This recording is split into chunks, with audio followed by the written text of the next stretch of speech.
е бил само на 16 години. Той е чул от неговите съграждани, от съседите.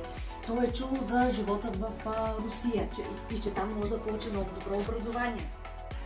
Добри Чинтулов не е само поет и будител. Той е, който е инвестирал в образование, култура и създаване на общност. В този урок учениците ще разгледат неговата дейност през призмата на предприемачеството и финансовата грамотност.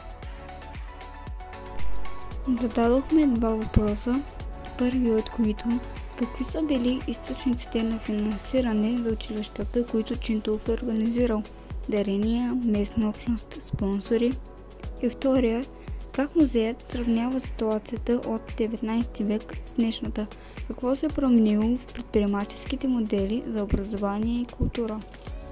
Проучихме начините за дигитализация на експонатите в зависимост от вида им, за предмети и артефакти чрез 2D фотография с висока резолюция и също така използването на 3D модели за виртуални експозиции.